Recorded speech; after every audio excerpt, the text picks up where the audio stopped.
Everyone celebrates the business owner that does it all, but no one tells you that becoming that person is exactly how you break yourself and eventually break your business. For a long time, I believed that momentum was leadership. The faster I moved, the more we achieved, the better results we were going to get overall. And that approach works for a season until it quietly starts to take away your clarity, your team's growth, and ultimately the business that you're working so hard to build. Today, I want to share with you how I learned to move past me being the bottleneck so that the business could grow without me holding on to everything. Not in theory, in real time from inside my own company, through mistakes, friction, and a whole lot of internal rewiring. Early on, I just thought that leadership meant carrying the business on my own back, being the first in, last out, doing the work, knowing every detail, solving every problem, just being the jack of all trades. And here's the truth.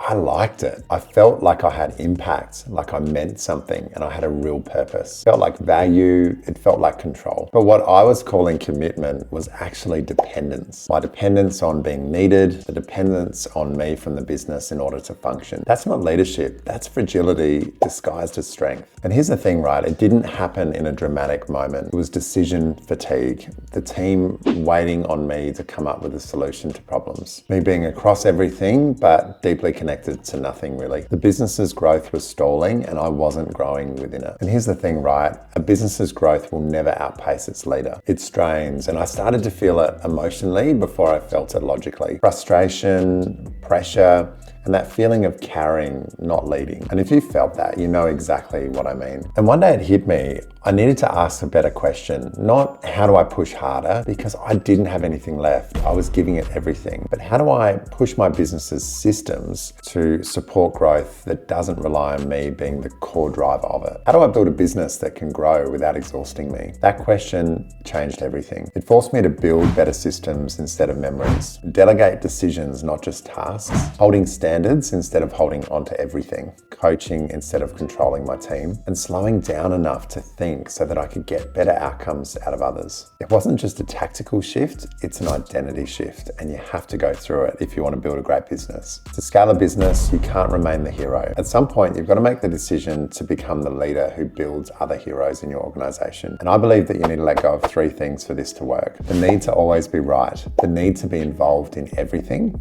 and the belief that speed equals progress. It feels uncomfortable at first, but it's that discomfort that drives the evolution. And the reward that I've found is capacity and clarity. A team that no longer needs you to survive, but chooses to run with you to grow something bigger and better. What was fascinating is as I made the decision to step back from control and step into leadership, three things started to happen. The business stabilized, the team grew in confidence and capacity, and I created space to think, not just react. The growth shifted from fast to deep, from chaotic to calm, and from dependent to scalable. The more space that I created, the more room the business had to breathe and achieve its potential. Here's the principle. If your business only grows when you push harder, you don't have a business, you've got a performance. Real growth isn't you doing more, it's the environment that you build to make more possible. Leadership isn't about being the engine, it's about being the architect. I share this with you today, not because I believe most business owners break due to failure. I believe it's because they carry too much for too long and too quietly. And if you're in the middle of that right now, you don't need to run faster, you just need to build differently. If you're building a business today that you want to last, not just survive, make sure you hit the subscribe button. On my channel, I'm sharing my journey moving from bottleneck to builder. One decision, one system, and one outcome at a time. And I'll see you on the next one.